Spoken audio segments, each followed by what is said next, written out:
बुंदेलखंड विकास निधि limited में पिछले एक साल में जमा राशि में बढ़ोतरी होने से कुल जमा राशि 4 करोड़ 33 लाख हो गई है। इतना ही नहीं, कंपनी ने ऋण वितरण में भी वृद्धि की है। पिछले साल की तुलना में वर्ष 2021-22 में 9 करोड़ 46 लाख का ऋण बांटकर 78 लाख की बढ़ोतरी हुई है। पन्ना रोड स्थित एक होटल में बुधवार को हुई कंपनी की 5वीं वार्षिक सामान्य सभा की बैठक में सीईओ विकास चतुर्वेदी ने पावर पॉइंट प्रेजेंटेशन के द्वारा ये जानकारी दी। बुंदेलखंड विकास निधि के शेयर होल्डर्स, सदस्यों और अतिथियों की मौजूदगी में हुई एजीएम में अध्यक्ष और निदेशक अनंतराम चौबे ने बताया कि 6 जून 2017 को कंपनी को लाइसेंस मिलने के बाद 5 साल में कंपनी अब शेयर होल्डर्स लाभांश देने की स्थिति में आ गई है। कंपनी के सीईओ विकास चतुर्वेदी ने प्रगति प्रतिवेदन और ऑडिट रिपोर्ट की विस्तृत जानकारी दी। उन्होंने बताया कि निधि कंपनी जल्द ही नॉन बैंकिंग फाइनेंस कंपनी और बैंकिंग की शुरुआत करेगी। उन्होंने कहा कि कोरोना से कंपनी प्रभावित तो हुई, लेकिन विकास यात्रा नहीं रुकी। अप्रैल 2021 से मार्च 22 तक कंपनी ने सेविंग्स, एफडी, आरडी, डीटी और एमआईपी के जरिए कुल 10 करोड़ 32 लाख 47,645 रुपए जमा किए। वहीं 9 करोड़ 46 लाख 83,144 रुपए का ऋण वितरण किया। श्री चतुर्वेदी ने बताया कि ये ऋण भी उन्हें बांटा गया जिनके लिए बैंक के दरवाजे बंद हैं। निम्न वर्ग के लोगों को आत्मनिर्भर बनाकर आजीविका मुहैया कराने का प्रयास किया गया। उन्होंने सदस्य बनाने से लेकर ऋण वितरण और वसूली आदि की विस्तार से जानकारी दी। श्री चतुर्वेदी ने हाथ उठवाकर सदन से ऑडिट रिपोर्ट का अनुमोदन कराया। जी, ये बुंदेलखंड विकास निधि लिमिटेड जो ऑर्गेनाइजेशन है, ये एक पब्लिक लिमिटेड कंपनी है और भारत सरकार के नियमानुसार हर वर्ष हमें अपने सदस्यों के सामने पूरा वित्तीय लेखा जोखा रखना होता है। तो ये अनवरत प्रक्रिया 5 वर्षों से लगातार जारी है।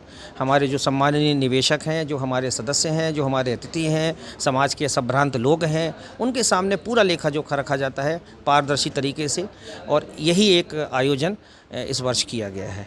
इस अवसर पर प्रोफेसर सीएम शुक्ला ने कंपनी की प्रगति रिपोर्ट के आधार पर उसे लाभकारी बताया। प्रोफेसर आरसी पाठक ने इसे बुंदेलखंड के लिए उपलब्धि बताते हुए कहा कि छोटे से छोटा व्यक्ति इसका फायदा उठा रहा है। ध्यान रखें कि पारदर्शिता, विश्वसनीयता और साख बनी रहे तो कभी पीछे नहीं जाएंगे। पत्रकार अंकुर यादव ने कहा कि 5 साल पहले शुरू इस कोशिश से सामाजिक रूप से लोगों को मजबूत करना महत्वपूर्ण है। स्टेट बैंक के सेवानिवृत्त चीफ मैनेजर वीरेंद्र श्रीवास्तव ने कंपनी द्वारा सीबी अनुपात बरकरार रखने को सराहनीय बताया। बुंदेलखंड विकास निधि जो बैंक है, इसका जब प्रारंभ हुआ था तो मैं उन शुरुआती लोगों में से हूं जिन्होंने इस पे विश्वास किया था, और बैंक अपने वादों पे 100% खरा उतरा। आज 5 वर्ष हो गए मुझे इस बैंक से जुड़े हुए। मैंने काफ़ी कुछ इस बैंक से रिटर्न भी हासिल किया है, और आज तक कभी भी किसी भी जगह पर 1% की भी हमको समस्या नहीं आई है। इस बैंक का मेन उद्देश्य है जो गरीब तबके के लोग हैं उनको आर्थिक रूप से समृद्ध बनाना, और मेरी जहाँ तक जानकारी है काफ़ी बैंक इस क्षेत्र में उसने काम भी किया है।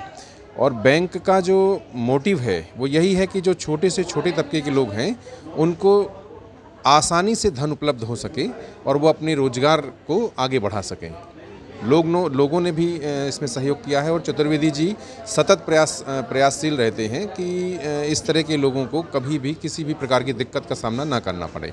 आज यहाँ पर मैं आपको बता दूँ, जो विकास भाई साहब हैं, ये हम फाउंडेशन से जुड़े हुए हैं। भाई साहब ने यहाँ हम लोगों को बुलाया था, और मैं कुछ इसके बारे में ज़्यादा तो नहीं जानती, मगर बस इतना ही कहूँगी, जिस तरीके से विकास भाई साहब का नाम है, वैसे ही ये बुंदेलखंड विकास निधि लिमिटेड हमेशा तरक्की करे। मेरी बहुत बहुत शुभकामनाएं हैं।